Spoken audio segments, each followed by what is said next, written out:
আচ্ছা এই ঘটনাগুলো তোমার মনে রাখবা বাবারা, রাস্তাঘাটে এই ওয়াজ শোনাইবা মানুষের, ভাই একটা যুক্তিবাদীর ওয়াজ শুনবেন, তাহলে বসেন, তোমরা নিজেরাই শোনাইবা। আবু জাহেল একবার একটা বিয়ের দাওয়াত পাইছিল, তো বিয়ের দাওয়াত পাইলে কিছু দেওয়া লাগে না, মাগনা মাগনা খাওয়ান জায়েজ আছে। যে কালারিং কার্ড ছাপাইছে, খরচ করছিল 2 লাখ, উঠছে 3 লাখ। এবার আফসোস করে, আরে আর একটা পোলা যদি থাকতো। সব কাজের মধ্যে বেজাল ঢুকছে, ঠিক কিনা? তা আবু জাহেলকে আমি কি দিব, একটা ভগবান দিয়া লাই, এই মূর্তি, এটার খান দিল ছুটছে, রাস্তাত গেছে পরে পেশাবে ধরছে। তো ভগবান খাদিলে পেশাব করে বিয়া দিবি না, এটার গাছের গোড়ায় দাঁড় করায় কইতে রিল্যাক্স কর, তো রেস্ট নে, আমি পেশাব টেশাই যাই। তো রাস্তাতে যাইতে ছিল একটা কুত্তা, কুত্তার চরিত্র হইল গাছের গোড়া দেখলেই ঠ্যাং তুল্লা দেয়। আপনি দেখবেন, খেয়াল করবেন আমার কথাটা, একটা কুত্তা পর্দা ছাড়া পেশাব করে না। মুসলমানের পোলা রাস্তার কিনারে দাঁড়ায় স্ট্যান্ডিং পজিশনে, প্যান্টের গুদাম করে, সি সি সি সি। লা ঈমান লিমান লা হায়া লাহু, যাদের লজ্জা নাই তাদের ঈমানও নাই। আমি আমেরিকায় আসলাম এবারও, মারহাবা বলো।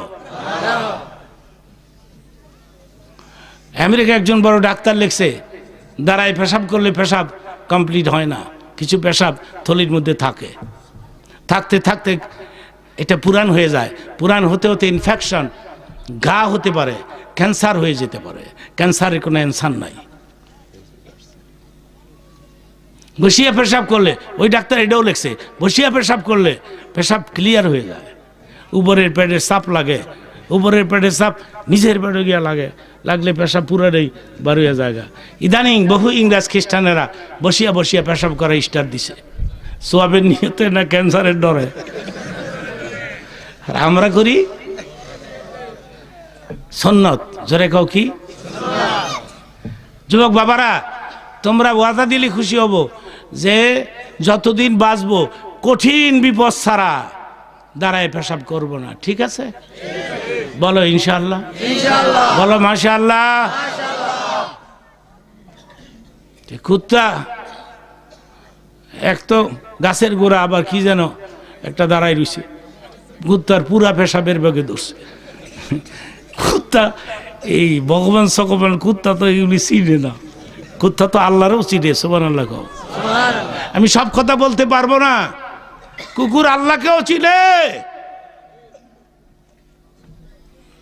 তো দিছে ভগবান সোজা ঠ্যাং তুল্লা, মনে করেন সমানে ঝাড় কইরা ভগবানের গোসল হয়ে গেছে। আবু জাহেলকে ব্যাপার কি, পেশাব করি সামনে আওয়াজ দিয়ে অফিসে, সুবহানাল্লাহ সুবহানাল্লাহ, কি গজব রে এইটা। আবু জাহেলকে পেশাব করি সামনে আওয়াজ, পিছে কেন? পিছনে নজর করে দিয়ে বিনাশ করে লাইছে, থত থত কুত্তা গেছে গা। সেই দিন আবু জাহেল একটা কথা বলেছিল, শোনো, এই মূর্তির সামনে দাঁড়ায় বলেছিল, তোর গায়ে কি এতটুকু শক্তিও নাই, কুত্তাও তারাই তারস না। তাহলে কি, এটাও বলেছিল, তাহলে কি আব্দুল্লাহর পোলার নিয়ে আসা ইসলাম এটাই রাইট? ওখান থেকে আবার ব্যাক করছে কেন? খাতামাল্লাহু আলা কুলুবিহিম, আল্লাহ বলেন আমি এদের অন্তরে মোহর মেরে ছেড়ে দিয়েছি।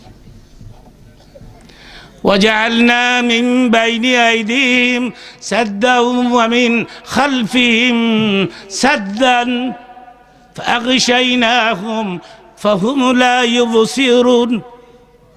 আমি কি করেছি, এদের চারদিকে ওয়াল নির্মাণ করেছি, ওয়াল, পাথরের ওয়াল, বাইরের আলো তারা দেখে না। নাউজুবিল্লাহ বলো। আবু জাহেল বলল, তাহলে কি ইসলাম রাইট? সঙ্গে সঙ্গে আবার ব্যাক করছে, না না, ইসলাম রাইট হতে পারে, কিন্তু ইহা যে আমার বাপদাদার ধর্ম, ইহা কি আমি সারিতে পারি? এবার জোরে বলো, মূর্তির গায়ে কোনো পাওয়ার আছে? তো ভগবান আল্লাহ এক কথা, আল্লাহর কোনো ভুল হয়? কোরআনের মধ্যে ভুল আছে? আপনাদের খেদমতে আমার অনুরোধ থাকবে, একটা পোলারে মাওলানা বানান, আমি খুশি হয়েছি আমার জীবনে 50 বছরে কত কত হাফেজ ছাত্রদের মাথায় যে আমি পাগড়ি বাঁধলাম, হিসাব নাই। আমি যেদিন মরে যাব এই হাফেজগুলো আমার জন্য দোয়া করবে। যুক্তিবাদী নিজের হাতে আমার মাথায় পাগড়ি বেঁধে দিয়েছিলেন, আল্লাহ গো তার কবরের আযাব মাফ করে দাও। এটা আমার একটা ক্যাপিটাল, আমার জীবনে একটা পুঁজি মনে করি আমি। একটা পোলারে মৌলানা বানান, হাফেজ বানান। হাফেজের বাপ হন, মৌলানার বাপ হন, মৌলানার দাদা হন, শ্বশুর হন। অনেকে বলে আমি শ্বশুর হইতে চাই, আমার মেয়ে রাজি হয় না। মেয়ে আবার 10 পাস, মেট্রিক পাস। একবারটার ওয়াজে তাসির হইছে তো মৌলানা শ্বশুর হইলে জান্নাতে যাইতার মুখ যাই, বাসার যাই, গিয়া মেয়েরে ঘুমেতে টাইনা তুলছে। তুললাকে মা যুক্তিবাদী কইছে মৌলানা শ্বশুর হইলে জান্নাতে যাইতার মুখ, মা আমি একটু জান্নাতে যাইতাম চাই। মেয়ে কয়ে গেলে জানগা, আমারে তুলছেন কে ঘুমেতে? আমি নিয়ত করছি তোরে মৌলানার কাছে বিয়া দিতাম। বাবার ঘরের বাবা। এই যে মৌলবীরা কত সুন্দর সুন্দর ওয়াজ করে গেছে গা, এই যুক্তিবাদী খালি পেস লাগায়, আমারে মোল্লার কাছে বিয়া দিব। গলা টিপে মাইরা বলাও, আর মানুষ পাও না। এবারে জানে মোল্লার বউ হলে সিনেমা দেখা যাবে না, ঠিক কিনা বলো?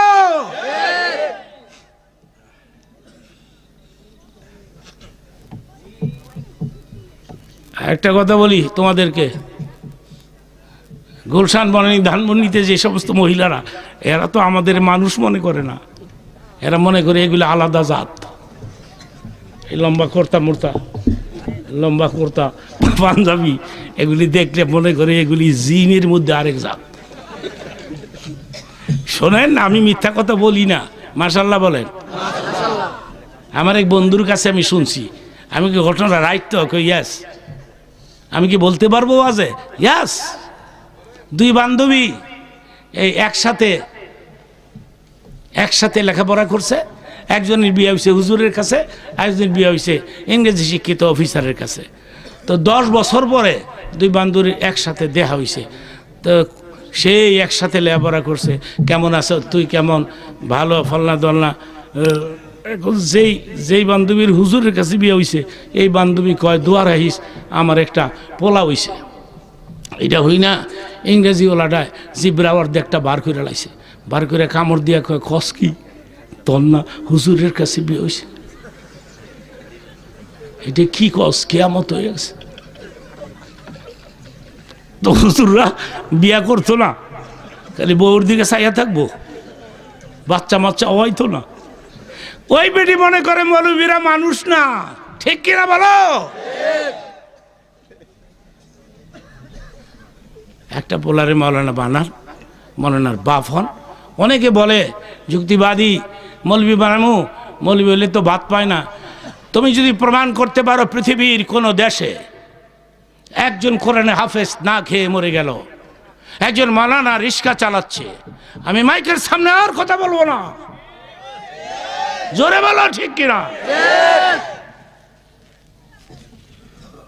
একটা ছোট্ট দৃষ্টান্ত দিয়ে শেষ করতে চাই। গুলশানে একবার আমি আসছিলাম খাতমে তারাবি পড়তে। ওরা হাদিয়া পায় কত জানেন? 1.5 লক্ষ, 1,50,000, 1.5 লক্ষ, 1,50,000 টাকা তারাবির হাদিয়া পায়। কেউ লড়বেন না একটা লোক, বরং বাইরে যারা আছেন ভেতরে ঢুকে পড়েন। আমার মন বলতেছে প্রোগ্রামের মুনাজাত কবুল হয়ে যাবে ইনশাআল্লাহ। বলো মাশাআল্লাহ, বলো।